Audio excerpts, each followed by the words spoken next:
guhimbazwa no gushimwa bibe iby'umwami kubwo amahirwe ayo dufise kuba turi hano mu buryo bushasha, kandi buri gihe iyo twumva ijambo ry'Imana turishira ku mutima, riratuvugisha kandi ni byiza, niko bimeze. Uyu munsi dufise uburyo bushasha, amasengesho atandukanye byo gusengera bitandukanye, ivyo by'ukuri tudashobora gutondekesha, ariko byose tuza kubishira mu biganza by'umwami. Arazi aho abo bantu bari, ico bakeneye, kandi niwe wenyine ashobora kubibaha. Nta wundi muntu yoshobora kubibaha. Hari ibihari bigoye cyane. Ndazi uyo mugabo canke nari ndamuzi kera, yagenda ava mu gasho inshuro nyinshi, akaguma ashaka gukora ibintu bibi. Hanyuma n'ubu mu buryo bushasha bariko baramukorera ko uwo muntu uko biri kose ari ku mutima wanje, ntaco ashobora kuba yabaye gusa uwahahirijwe n'ibintu yagiye aracamwo, kandi ari mu mubabaro ukomeye. Turagiye kumwibuka mu buryo budasanzwe mu masengesho. Murazi yuko ibisanzwe ni ukuzunguza umutwe tukavuga ati yego yakoze ibi, yakoze na biriya, ubu rero ageze aho abiriha. Ariko ni byiza kugaragaza imbabazi no gutwara abantu nk'abo imbere y'Imana. Umubabaro nturi mu bantu nk'abo, ariko utegerezwa kuba uri muri twebwe, ukaba muri twebwe, kuko dutegerezwa kandi dukwiye gutanga ego ubufasha bw'Imana. Imana iyo ifasha canke yishaka gufasha umuntu, ubu ntizomanuka mu ijuru, ariko izokoresha ubwoko bwayo, wewe na jewe, kugira ngo ibikore. Amen. Imana yeshuye hano ku isi muri Kristo, kandi ishaka kubandanya igikorwa cyayo biciye ku ishengero. Ibyo nabyo twabivuze inshuro nyinshi. Iyo niyumvira kuri ya mugore uwo byanditswe mu Luka 3 ko yari azigirijwe na Satani imyaka 18, aboshwe n'impwemu. Hanyuma hari icaje mu byumviro ko yari imyaka 18 yuzuye. Iyo yarahuye n'umwami imyaka 8 imbere yaho, yari kuba imyaka 10. Iyo yari yahuye n'umwami imyaka 16 imbere yaho, aho rero yari kuba yamerewe nayo gusa imyaka 2 gusa. Ikintu nashaka gushimika ko ni iki gusa gikurikira: igihe yagira amahirwe yo guhura n'umwami, ibintu byari bimaze kuja muri gahunda, kandi umwami yaravuze gusa, aravuga ati uyu mukobwa, uwo mukobwa ni umukobwa wa Aburahamu. Satani afise uburenganzira na buto kuri we, kuko biri muri Luka 13:16. Daba rero ibintu bikaba birakoretse. Ibyo rero biratubabaza, canke jewe ubwanje birambabaza kuba Imana itarashobora gushikana natwe ku byo ifitiye uburenganzira. Je ku bwanje nishirako byinshi, mbere n'agace kanini gategerezwa gutwagwa, ego tukabitwarira hamwe ku bijanye n'imitwaro. Ariko ukwizera si ikintu c'umuntu umwe. Ubutumwa burashobora kuba ari bw'umuntu umwe, ari umuntu umwe, ariko ukwizera kugomba kugaragazwa muri bose biciye mu ijambo ry'Imana. Iyo rero ukwizera kuba kuri ngaho, nta kintu na kimwe kiba kidashoboka, ahubwo ibintu byose biba bishoboka. Hanyuma uwo mushiki wacu yahumye, nawe yaranditse, yego ubu asa n'utakibona ikintu na kimwe kuri twebwe ntibikomeye kuri twebwe ubwacu kuko twe turacabona, ariko byari kuba bimeze gute iyo batwara uwo mugore? Byari kuba bisa gute? Rero twozanye kwiyumvira no kwibaza ati ibi birakwiriye, nibyo Imana yasezeranije, kandi Imana ibyo ishaka kugaragaza muri twebwe yuko tushobora kuba dushingiye twishyira mu kibanza c'umuntu wese mu bintu byose, mbere n'abafise ibyo bakeneye, ibyo byose, yaba mu by'umubiri, mu by'imwemo canke mu bisanzwe.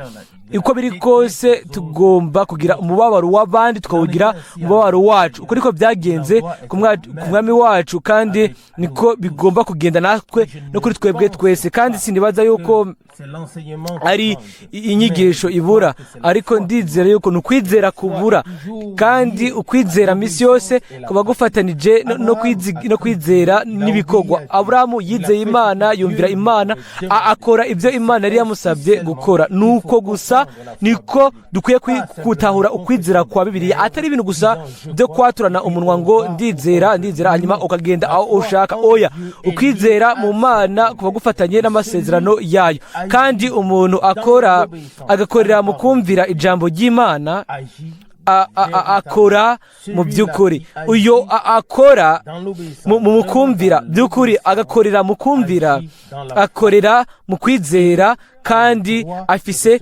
uburenganzira bwo guhabwa ibyo Imana yasezeranije mu majambo yayo. Hano Mwene Data Branham aravuga nk'akarorero, akavuga kuri Yobu mu butumwa ngo nari narumvise none ndabona. Ego, hano aravuga ku rupapuro rwa 15 muri buno butumwa ngo Yobu yari akeneye umuyoboro wo guhishurirwa, atari uko gusa tuba twumvirije ijambo ry'Imana, ariko dutegerezwa no kuba umuyoboro, tukaba abantu bashasha, tukaba guhishurirwa kw'Imana. Ataki na kimwe cyo kwiyumvira kwacu. Iyo kwiyumvira kwacu araza ko kundi kwiyumvira, hanyuma kugira ko ibindi byiyumviro, hanyuma ugasanga biri ko inzira yose. Ariko kwizera si ibyiyumviro, ariko nuguhumekegwa biba bivuye ku Mana, ku ijambo ry'Imana, biciye kuri uwo mwemu nyene ryazananye agashigwa mu mitima yacu, hanyuma ijambo rikagwa rizima. Haravugwa hano muri ubwo butumwa ati mubone ko Yobu yarafise umuyoboro wo guhumekegwamo wari wuguruye. Ego, ico ni ikintu kimwe. Yari afise uwo muyoboro, kandi uwo muyoboro ntiwari ugaye, ntiwari ufunze, wari wuguruye. Ukuhumekegwa kwashobora kuza. None umuyoboro mwiza umaziki nimba ufunze wugaye? Ego, inzabye nziza zimaziki nimba zugaye? None ubumenyi butumariye iki ko kumenya ibintu byose by'Imana nimba bidashobora gushigwa aho bigenerwa kuja, kugira ngo tukore neza ico Imana ibikurikiza? Ego, aho rero turagaruka ku ndunduro yuko ivyo bigomba gukoreka bice guhumekegwa. Nta kintu na kimwe, nta muhanuzi n'umwe yoba yaricaye avuga ngo Imana ishaka Imana iyo ishaka ikintu irahumekera bice kuri mwemu, kandi bice guhumekera guhoraho misi yose kwa gufatanije n'ijambo, bitavuye ku byiyumvo canke ibyo umuntu yiyumvira, ariko misi yose biciye ku ijambo. Buri gihe mwemu yaza ku bahanuzi ntibatanguye gutwenga basimbagurika, ariko ijambo ryaza riciye kuri bo. Iguhumekegwa kw'Imana ni ijambo ry'Imana riba ribwiwe ishengero, kandi rishobora kugirwa rizima muri ryo. Rero nimba handitse ngo hano ngo mubone ko Yobu yarakeneye umuyoboro kugira ngo abone guhumekegwa, yari awufise umuyoboro kandi wari wuguruye. Ni byiza, mbega turafise uwo muyoboro ego mbega ndawufise mbega urawufise niba tuwufise ikibazo ca kabiri ni iki mbega urugaye canke uruguruye ni ikihe kintu kiva imbere muri twebwe umwami wacu yaravuze ngo azohatanga amazi kandi ko isoko y'amazi izodubiza gushika mu ngo bidashira muri Yohana 4:14 hanyuma akavugwa hano ngo biciye kuwo guhumekegwa yarafise uburyo bwo kuba acometswe ku Mana yego nta bundi buryo buhari nimba mwemu w'Imana adashoboye mu butumwa buvuzwe kuduha by'ukuri ubwo bufatanye hamwe n'Imana mu by'ukuri biciye kuguhumekegwa kwa mwemu aho rero nta buzima na bumwe bushasha buzoshobora kudubiza muri twebwe kandi nta buzima na bumwe muri twebwe bushasha buzoshobora gusohoka bugaragara muri twebwe kandi ntituzigira tuba umuyoboro ariko ivyo nivyo Imana ishaka haravugwa hano mu bibandanya ngo Yobu yarazi ngene akwiye kwishira ku ruhande akareka ijambo ry'Imana rikinjira natwe dutegerezwa kumenya gukora ibyo bintu nyene ingene dukwiye kwishira ku ruhande tukajisha ku ruhande n'ivyimviro byacu byose hamwe n'ibintu byose ubwacu twebwe bituzibiye hanyuma tugashobora tukareka hakinjira ijambo ry'Imana rikinjira igihe rero ginjiye muri twebwe biciye kuri mwe mu yera aho rero kuba ruguhumekegwa kuba ku Mana aho rero hariho ikintu kiba hanyuma haravugwa ngo raba mu burasirazuba n'uburengerazuba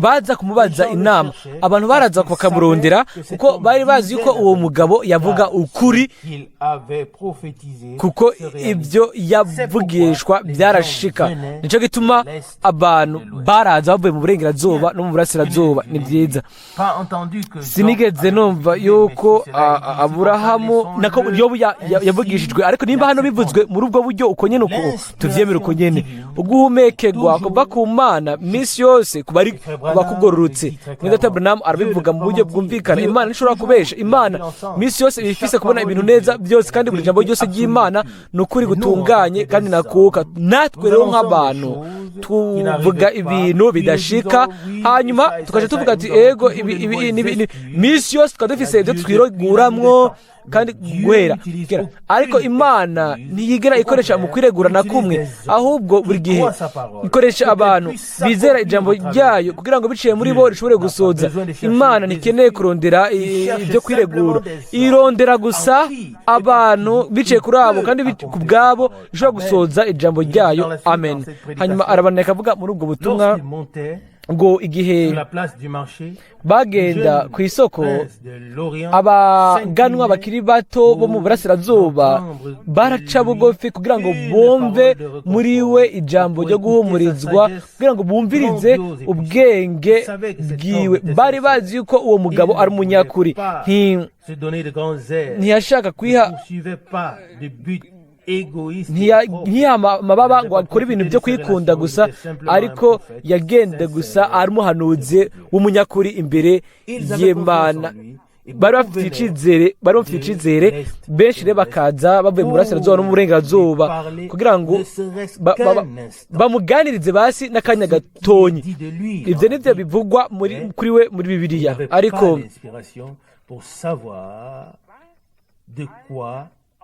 il s'agissait pour son propre cas. Ariko ntiyari afise uguhumekegwa ngo amenye uko byari bimeze neza ku byari byamushikiye. Imana yarayiretse ibibuko nta kintu kimwe yamubwiye.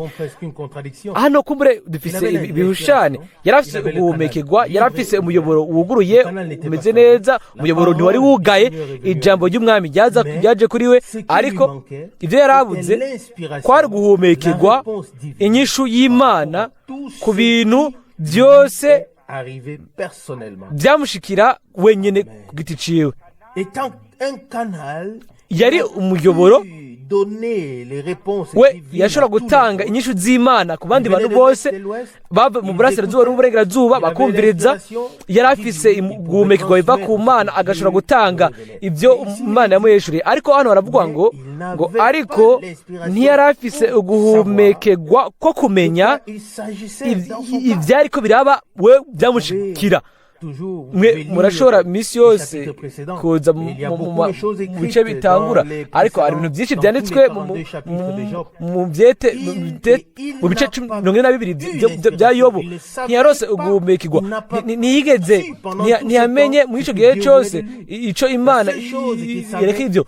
Ikintu kimwe gusa yarazi nuko yatonganye n'Imana, kuko abantu batongana nawe ibintu byose byagenda nabi, ibintu byose byari bimeze nabi, kandi byose byari bisambutse, byose byari biri hasi ari bibomoke. Hanyuma aharira n'Imana imbere y'ibyo ibintu byose byari bimeze neza.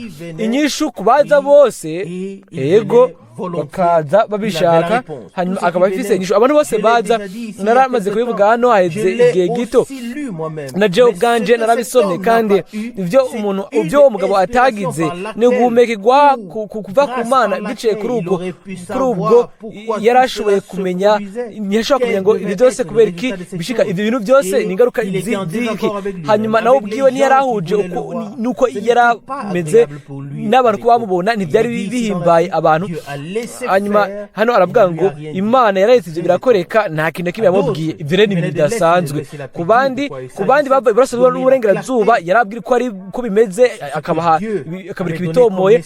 Ibyo Imana yatanga nk'ubutumwa, ibintu byose byaba bitomoye, abantu bakava mu burasirazuba n'uburengerazuba bakumva ibintu byose ukabyumviriza, byose bakumva ni by'ukuri yari uku nikoraho agize. Ariko hamwe n'ibyo bagashobora kugenda iyo bashaka. Ubu rero nawe agezwe ko nta guhumekirwa, nta kumurikirwa, nta nyisho, nta muyoboro wuguruye. Ntiyabona icyo bintu byose bisiguye cyangwa ibintu byose bitegereza kujana. Akaba yicaye ku munyota.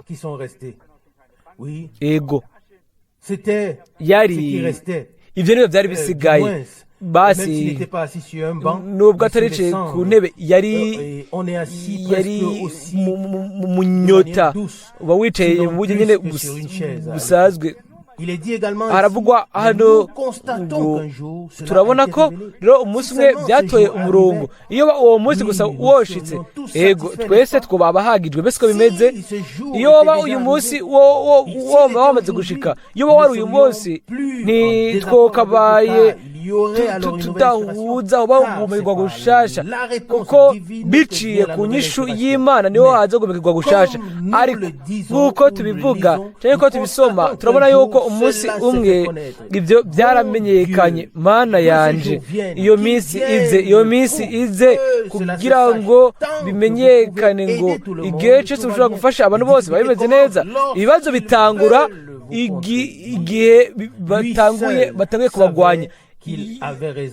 Iyo wenyine niwe yarazi yuko afise by'ukuri, yarafise ijambo ry'ukuri rizima, yari yararibwiwe, yarazi yuko ari ukuri, yarazi inzira y'Imana. Ibintu byose byari bigitangaza kivuyemo ko mw'ico gihe ntiyigeze aronka guhumekerwa na kumwe, ntiyigeze aronka nyinshi na rimwe. Gusa habaye intongane hamwe no gukwegagurana n'abagenzi biwe. Hanyuma akabanya akavuga ngaho ngo nta muntu umwe yashobora kumubesha, kuko yarazi.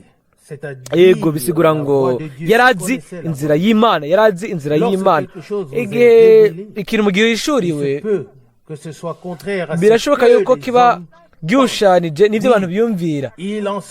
Ego uko ariko bizokwama bimeze, uko ariko byamye bimeze, kandi uko bizokwama. Iyo Imana yashaka kuvuga ibyo twebwe dusanzwe tuzi, aho rero niyo ifise ikintu gikomeye cyo kutubwira. Twaba dusanzwe tuzi twebwe ubwacu, tukabyumvikanisha,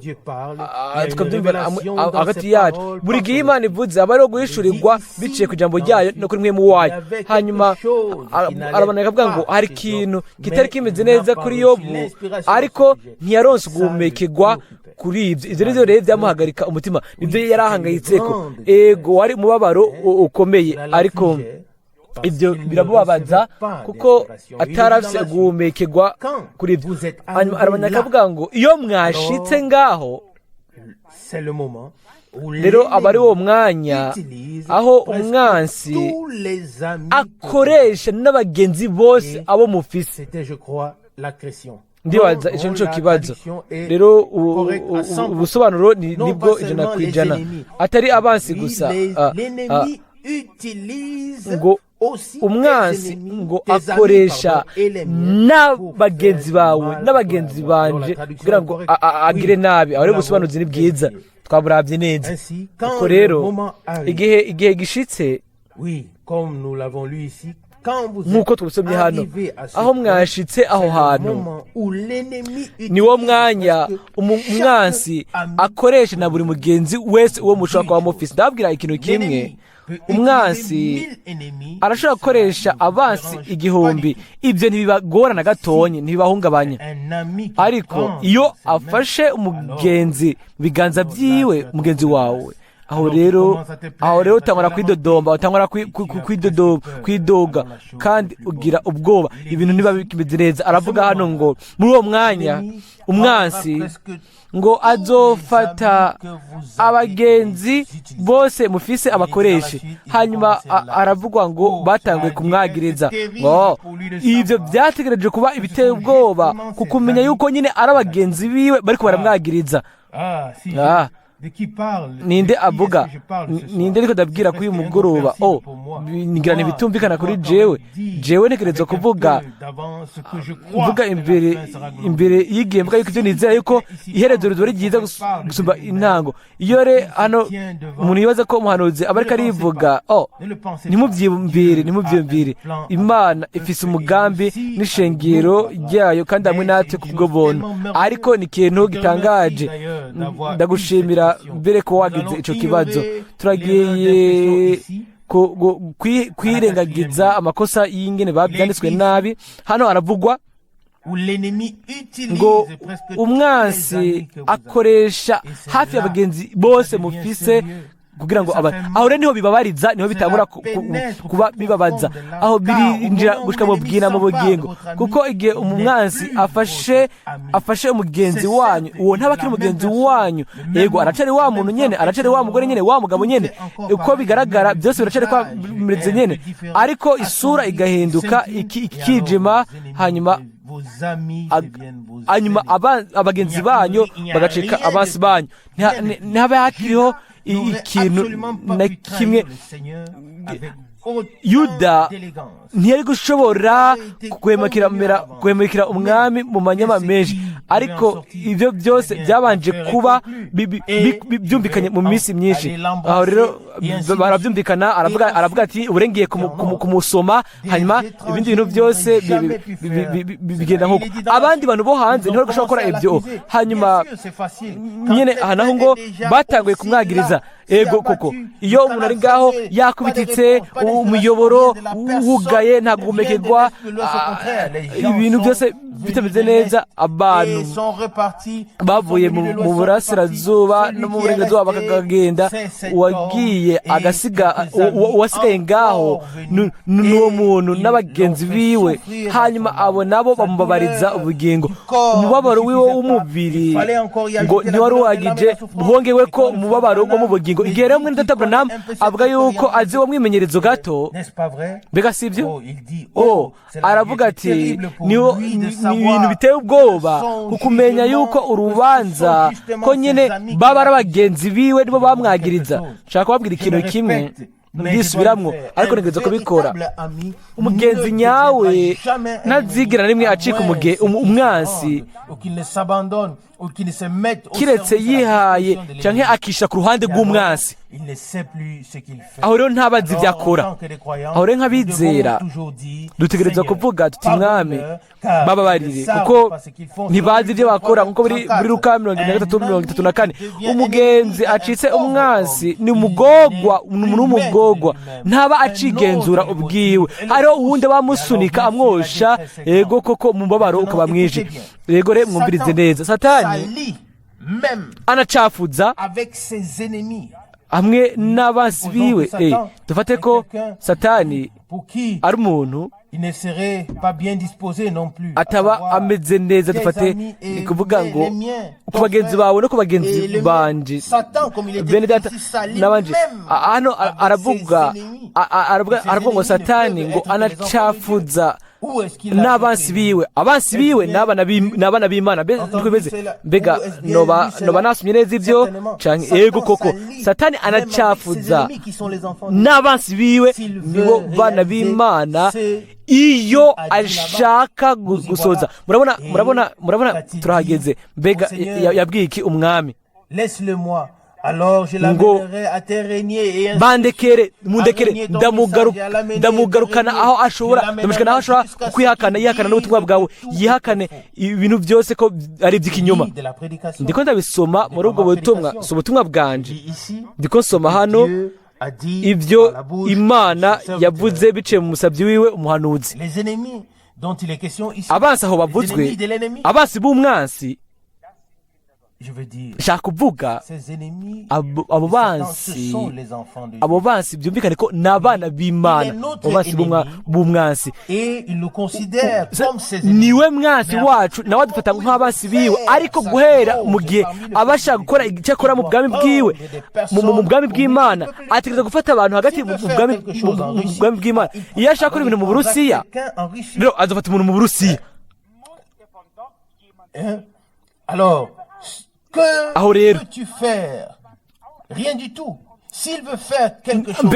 iyo ashaka gukora ikintu hariya, atura umuntu hariya, ahantu hose umugwanizi ashaka gukoresha ikintu, azotegereza gufata umuntu canke abantu bari ngaho aho nyine ashaka gukorera ikintu. Nivyo canke sivyo? Ntabwo ari ibintu vyogenda. Abatasi nabo bakorera kuri ivyo nyene, bategereza kwinjira bagashikana runaka, bakarambika, bakaba bari ngaho kugira ngo babe bahari mu nyuma mu buryo ubu canke ubundi. Ariko ivyo ntitubizane mu byo tweko turacamwe ivyo twebwe. Rero uko satani ngo anacafuza abansi biwe, abagenzi ba Yobu bari abansi ba satani. Nivyo canke sivyo? Kuko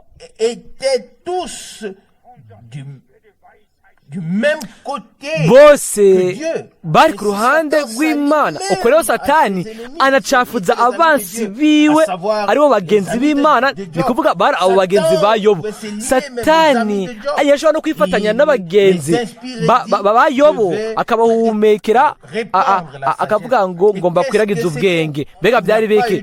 Nta bwenge bwabonekanye. Kwerezo igihe Imana yavuze, hariho ubwenge, hariho kubonekesherezwa, hariho umuco, hariho inyishu. Ntihari imbere yaho, ariko imbere yaho habayeho uruja n'uruza. rimwe turasobanura tugasoma, ntitubone ikintu na kimwe, ntitwumve ikintu na kimwe. Ibyo rero ni ntahe ibabaje iyo ntegerezwa kwiha hano uyu munsi. Ariko birashoboka yuko ni nako bimeze no kuri bamwe, kuri mwebwe basoma ubutumwa ntibaronke uguhumekirwa kuva ku Mana, ntibaronke inyishu iri muri ibyo. Hanyuma aravugwa muri ibyo ngo yaragerageje n'ibyo yarashoboye byose, hamwe n'abantu bakomeye abagenzi Yobu yari afise. Daba rero ibi byose bifitiye n'ibyo. Turabona yuko umwansi yafashe abari bamukikije bose kugira ngo yongere umubabaro yari afise. Ariko hari ikintu kimwe nizera, nuko Yobu mu mutima wiwe yiyumviriye ko bagenzi be bose bageze kure. Nta nkeka yaravuze ati, bagenzi banje ndabakunda nkuko namye ndabakunda. Kubera iki mbega mungirira nabi? Ariko misi yose baguma banyegeje inkota ahantu runaka, ariko bakayisohora iyo bashakira. Ariko aravuga ngo Yobu yahagaze neza, kuko yari azi yuko yari yarumvise ijwi ry'Imana. Nticyari ikintu coroshe kuri Yobu. Ndashaka kubabwira uyu munsi ego reka turabe ibihari muri Bibiliya nk'inkuru. Ariko wari ibintu umuntu yabayemo, ni ibintu, ni igihe ico umuntu w'Imana yaciyemo. Ego ni ibintu ibyo wenyine ubwiwe ataboneyemo uguhumekerwa, atashobora kwifasha ubwiwe. Haravugwa hano uti Mana, fasha kugaragaza ubutumwa neza, ubutumwa buvuga ngo ku mababa y'inuma. Raba ibintu Imana yambwiye, hari ikintu yambwiye kandi naco kizoshika nk'uko ibindi bintu byose byashitse. celle-ci arrivera aussi. ibi nabyo bizoshika. Hano Mwene Data Branham acavuga yivuga ubwiwe akavuga n'ibyari bigiye gushika, arabandanya akavuga mu mwubwo butumwa ati Yobu nawe yarazi ko ibyo bigiye gusoza, yarazi ko Imana yari yamushingiye intahe yuko yari umugororotsi, ariko bo bamufashe nk'umunyabyaha. naho urashobora gutwenga canke ukarira bivanye n'uko uyumva mu uwo mwanya. Ninde yo kwagiriza inde? Ninde yo tugurutuke inde? Ariko imbere y'Imana bose baratsindwa, abaje bakavuga bose bari abatsindwa nka Yobu, atakivamwo ataciyongerako. Hanyuma ubwo bose umwami kumbure bamwe baravuze ati ehe umuntu canke bati tumuzane ku mwami. Ni byiza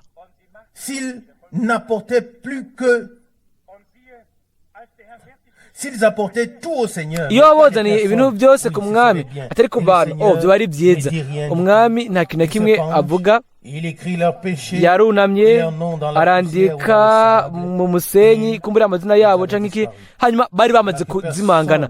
Bone ko igihe umwami yahereza kwandika agahaguruka akaraba hirya no hino yiwe, nta n'umwe yabandanije kubona, nta n'umwe yari akibona. Hanyuma arababwira uriya mugore ati mbega bamwe bariko baragutsindisha bari hehe? Ego ati na jewe sindagutsindisha. Raba impamvu rero yarindira uguhumekerwa kuri mwebwe. ndindiriye iki? Mbega turindiriye iki? Data Rusi mbere data turindiriye iki? Kuko uwundi muntu aza agira ikintu gikomeye, mbega akwiye ko ari Imana, bikwiye ko ari Imana yuko umuntu aza akore umugambi ukomeye hano imbere. Ibyo oli tubikeneye, dukeneye ko ku Mana ngo ashire umugambi wayo mu bikorwa. Ariko turindiriye iki? Turindiriye guhumeka kuva ku Mana. Imbere y'ibyo nta kintu na kimwe kiba kivuyemo kivuye ko ubwacu dushobora kugikora, kandi turashobora kwirenza ibyo bintu byitwa ko bikomeye. Nico gituma mu nyuma aravuga ngo yararindiriye uguhumekerwa. Raba rero, raba Satani yakoreje abo bantu bose mbere nabo kwise ngo nabaje kumuhoza, nabo rubwo baramwagiriza, ariko ntibyari bikwihagije ngo bimusurike ibyo. Imana tugire ubuntu kugira ngo abo bose bahumuriza. Ego birakwiye kwiyumvira ku majambo nk'aya, two bishaka tutabishaka, kandi abo babaye abahumuriza ariko baje bagiriza, kandi kwagirizwa kose byaje ari nko gukubitwa inyundo, byaje ari bizibura bicubita. Rero igihe ijambo ryemezwa kuri we, kuri Yobu, hari ikintu cabaye. Imbere yaho yari yarumvise Imana mu buryo bwo kumva gusa, ariko umunsi umwe yashikiriye hasi hashoboka, yicaye abantu bose bamwagiriza, mbere n'umugore we akabwira ko yakoze nabi. Hanyuma uwo Yobu akiyaga ibikomere, hanyuma Imana ntibona amajambo ngo Imana ntiharora amajambo y'uwihebye, ariko yarabye amajambo y'abagenzi biwe. Imana ntiyaravye amajambo ya Yobu, ariko amajambo y'abandi kwerezo yaravuze ngo kuko mutavuze ibigororotse kuri jewe nk'umusavye wanje Yobu. Mbega ivyo yaravuze kwerezo. Yego iyo musomye bose bari bumva ko bari by'ukuri, ariko Yobu we yari wenyene. Nivyo canke sivyo? Iyo ubivuze Imana, iyo Imana itatsindanije yo kwerezo, Imana yari gutsindaniriza ikabona yuko ari by'ukuri. Aho rero niho uguhumerwa ibihusi, uguhumerwa kuza ku muhanuzi, imituragaro. Hanyuma arahaguruka aravuga ngo ndazi ko umucunguzi wanje ari muzima, kandi kazohaguruka ubwa nyuma. Igihe umubiri wanje uzoba umaze guhera, igihe nazoba nkifise umubiri, nzomubona. Ese ingene ari igitangaza. Hanyuma bukwi na bukwi abo bagenzi biwe byose bari baravuze byari byibagiwe. Abansi ntibari bakiri ngaho. Umwansi yakoreje abagenzi biwe, hanyuma baraza ngo baje guhumuriza ati mwene data ego biragomye. Hanyuma inyuma y'uko bagoje nk'uko byakora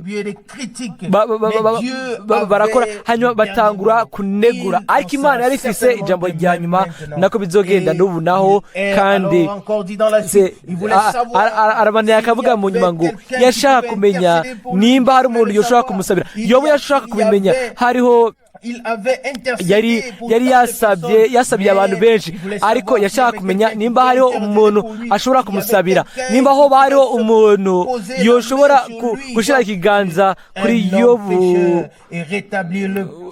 akagarukana akagarukana ikiraro ciwe hamwe n'Imana, agashobora kuja kwiraba akadodora, agashobora kuyivugisha. Ego ninde yoba uwo muntu? Yoba ari hehe? Yoba aba hehe? Ego ni hehe dushobora gushika kuri we kugira ngo tumuvugishe? Niyo twomusanga, mbega umuryango urashobora kuguruka? Mbega nyinshi zoba, mbega guhumeka kuva hehe? Mbega ibintu byose biva hehe? Yobu yari yaje kuri icyo kibazo c'Imana, avuga uwo sabira, uwo mushikirwa, uwo musabira. Hanyuma haravuga ngo mu gihumbi ngo byavuzwe mu buryo bwa gihanuzi. Hanyuma aravuga ngo ige uguhumekegwa koza mu mutima wiwe. haravuga muri ubwo butumwa ngo ige uguhumekegwa koza mu mutima wiwe yabonye Imana. imituragaro irabya.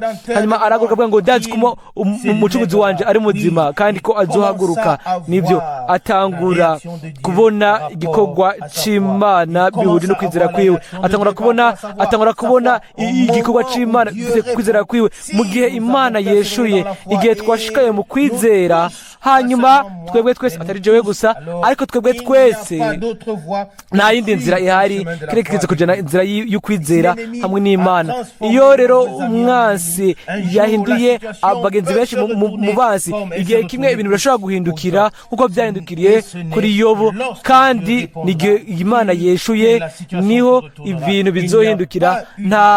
nta gihe gicagatiye ico Imana yoba yaravuze ngo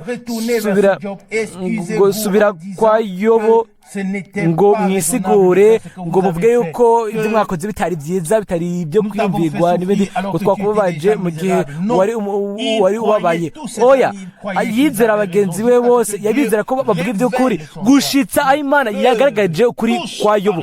Bose bashobora kuvuga gushika aho Imana yavugiye, hanyuma nta kintu kimwe cyasigaye, byose byarahagaze. Igihe inyishu y'Imana izoza, iyi nyishu zose z'abantu zizoba afite zimaze, zizoba ari imirenza ko bizoba uko ariko byageze kera niko bizomera n'ubu.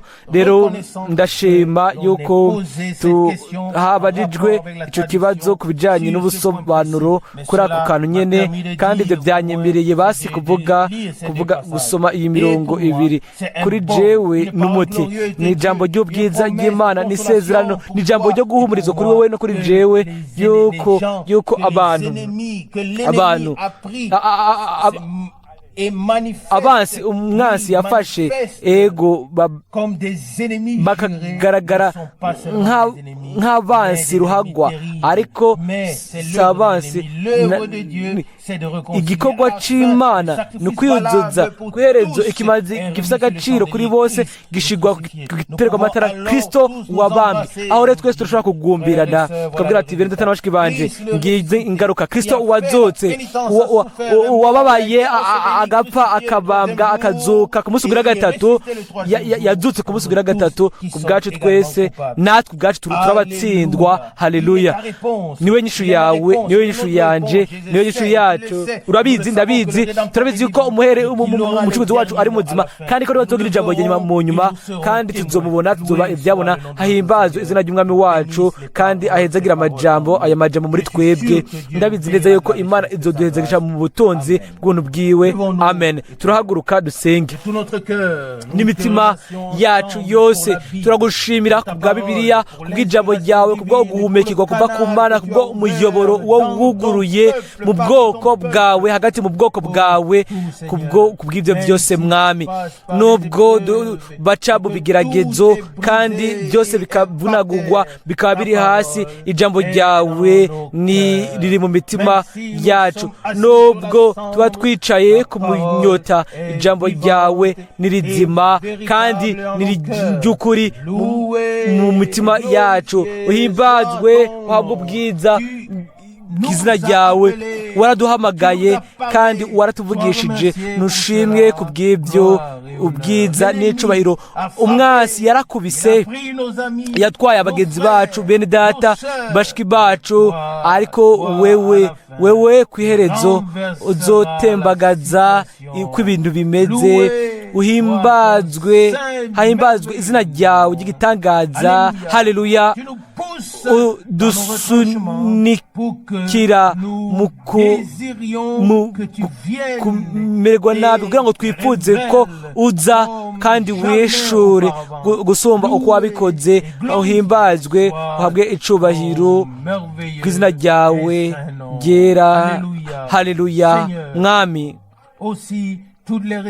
n'imitwaro yose y'amasengesho, na cane cane uriya mwene data w'agaciro aboshwe kandi adashobora kwifasha ubwiwe,